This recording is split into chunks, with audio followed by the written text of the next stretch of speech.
আসসালামু আলাইকুম, ফারজানা নাহিদ জানাচ্ছি টিভিতে সন্ধ্যার খবর। ক্রাউন সিমেন্ট শিরোনাম দেখছিলেন, নিয়ে যাব পুরো খবরে। জাতীয় পরিচয়পত্র এনআইডি নিবন্ধন সম্পন্ন করেছেন বিএনপির ভারপ্রাপ্ত চেয়ারম্যান তারেক রহমান। কমিশনারদের সিদ্ধান্তের পর ভোটার হিসেবে তাকে তালিকায় অন্তর্ভুক্ত করা হবে বলে জানিয়েছেন নির্বাচন কমিশন সচিব। এ সময় তার মেয়ে ব্যারিস্টার জাইমা রহমানও এনআইডি নিবন্ধন করেন। নিয়ামুল আজিজ সাদেকের রিপোর্ট। দীর্ঘ ১৭ বছর লন্ডনে নির্বাসিত থাকায় দেশের সব ধরনের নাগরিক সুযোগ সুবিধা থেকে বঞ্চিত ছিলেন বিএনপির শীর্ষ ব্যক্তি তারেক রহমান।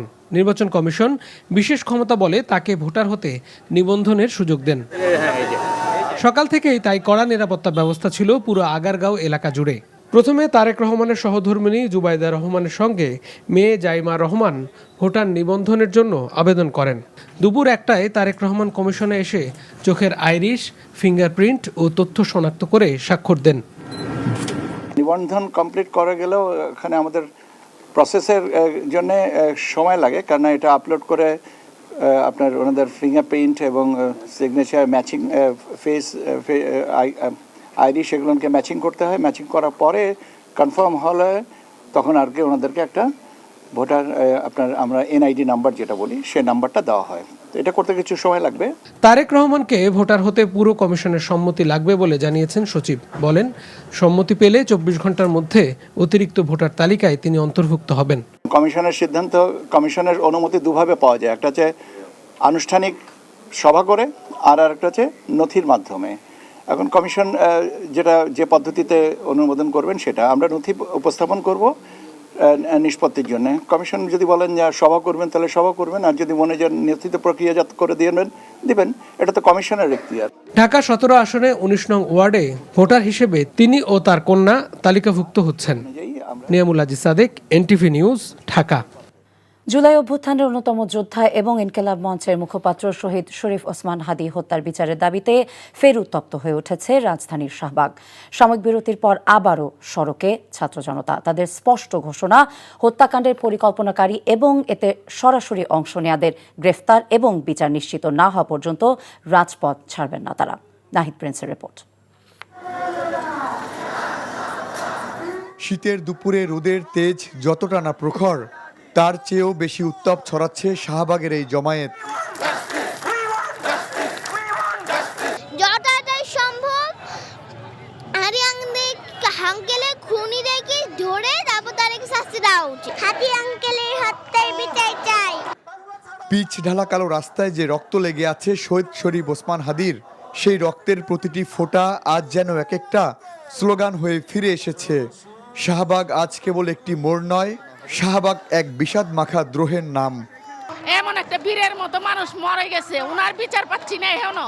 তাহলে আমাদের কি, আমরা যখন মরবো আমাদের নিরাপত্তা কে দিবে? অতি দ্রুত সরকার খুনিদের গ্রেফতার করুক এবং আমাদের দাবি সর্বোচ্চ শাস্তি ফাঁসি চাই। দুপুর 12:30 শাহবাগ ফিরে পায় তার প্রতিবাদী রূপ। বাঁধ ভাঙা জোয়ারের মতো রাজপথ দখল নেয় হাদীর সহযোদ্ধারা। যতক্ষণ পর্যন্ত হাদীর বিচার এই জমিনে না হবে ততক্ষণ পর্যন্ত আমরা এই রাজপথ ছাড়ব না। খুনিদের সাথে যারা জড়িত ছিল, যারা এই হত্যাকাণ্ডের পরিকল্পনা করেছে, তাদের কারোকে এই পর্যন্ত আমাদের সামনে তুলে ধরাতে এই সরকার ব্যর্থ হয়েছে। আন্দোলনকারীরা প্রতিবাদী কণ্ঠে বলছেন, আর কতটি লাশ পড়লে সরকারের তদন্ত শেষ হবে, আর কতজন শহীদ হলে ঘুম ভাঙবে রাষ্ট্রের। Nahid Prince, NTV news, Dhaka. গণ অধিকার পরিষদের সাধারণ সম্পাদক রাশেদ খান তার দল ছেড়ে বিএনপিতে যোগ দিয়েছেন। আজ আনুষ্ঠানিকভাবে বিএনপিতে যোগদানের পর আগামী জাতীয় সংসদ নির্বাচনে ঝিনাইদহ ৪ সংসদীয় আসনে তার নামে দলীয় মনোনয়ন ঘোষণা করেন বিএনপি মহাসচিব মির্জা ফখরুল ইসলাম আলমগীর। ফলে জেলার কালীগঞ্জ এবং সদর উপজেলার অংশবিশেষ নিয়ে গঠিত ঝিনাইদহ ৪ আসনে ধানের শীষ প্রতীকে নির্বাচন করতে যাচ্ছেন রাশেদ খান। সাদরিনা খন্দকারের রিপোর্ট। দলীয় শৃঙ্খলা ভঙ্গের অভিযোগে গণ অধিকার পরিষদের সাধারণ সম্পাদক পদ থেকে বহিষ্কারের পরদিন শনিবার সংগঠনের সভাপতি বরাবর চিঠি দিয়ে দল থেকে পদত্যাগ করেছেন রাশেদ খান। দুপুরে রাজধানীর গুলশানে বিএনপি চেয়ারপারসনের কার্যালয়ে দলের মহাসচিব মির্জা ফখরুল ইসলাম আলমগীরের হাতে ফুল দিয়ে আনুষ্ঠানিকভাবে বিএনপিতে যোগ দেন তিনি। দলে যোগদান অনুষ্ঠানে ঝিনাইদহ ৪ সংসদীয় আসনে ধানের শীষ প্রতীকে রাশেদ খানকে বিএনপির দলীয় প্রার্থী হিসেবে মনোনয়নের ঘোষণা দেন মির্জা ফখরুল। বাংলাদেশ জাতীয়তাবাদী দল সিদ্ধান্ত নিয়েছে যে ঝিনাইদহ ৪ আসন, যেটা ঝিনাইদহ সদর এবং কালীগঞ্জ থানা নিয়ে, এই আসনে মোহাম্মদ রাশেদ খানকে ধানের শীষ প্রতীকে নির্বাচন করার জন্য মনোনয়ন দেওয়া হচ্ছে। ফ্যাসিবাদ বিরোধী আন্দোলনে রাশেদ খানের অবদান ইতিহাসে স্মরণীয় হয়ে থাকবে উল্লেখ করে দলে যোগ দেওয়ায় স্বাগত জানান বিএনপি নেতা সালাউদ্দিন আহমেদ। দেশের ছাত্র সমাজের দাবি মানতে তৎকালীন স্বৈরাচারী সরকার বাধ্য হয়েছিল। সেই ভূমিকায় রাশেদ খানের নাম আমাদের ইতিহাসে জল জল করে জ্বলবে, উজ্জ্বল থাকবে। আগামীর বাংলাদেশ হবে মেধাভিত্তিক, জ্ঞান নির্ভর, প্রযুক্তি নির্ভর বাংলাদেশ।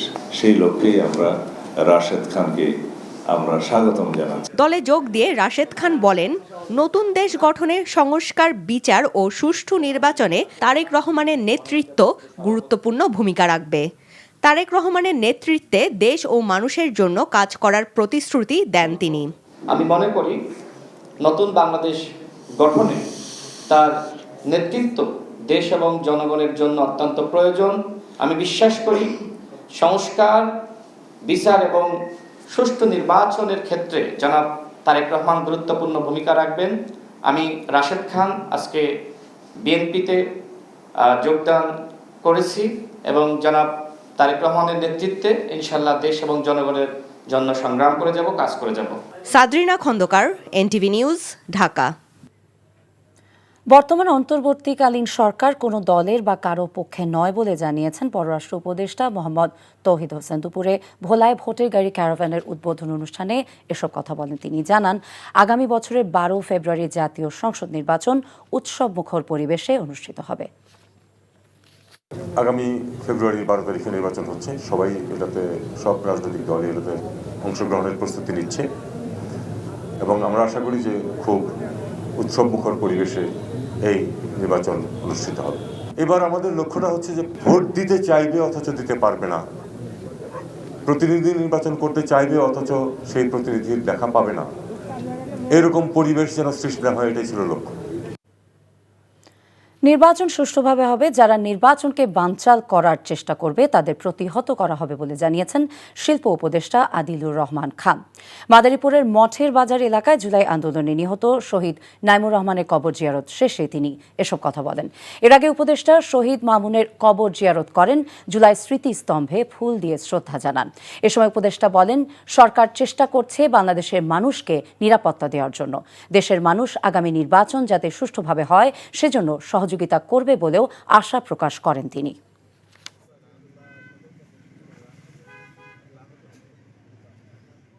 সরকার চেষ্টা করছে প্রত্যেকটা মানুষকে বাংলাদেশের নিরাপত্তা দেওয়ার জন্য, কিন্তু আপনারা জানেন যে ফ্যাসিবাদী শক্তি নির্বাচনে বাধাগ্রস্ত করার জন্য চেষ্টা চালাবে। জনগণ, সরকার পাশে থাকবে, এই নির্বাচন সুষ্ঠুভাবে হবে এবং যারা এই নির্বাচন বানচালের চেষ্টা করবে তাদের প্রতিহত করা হবে।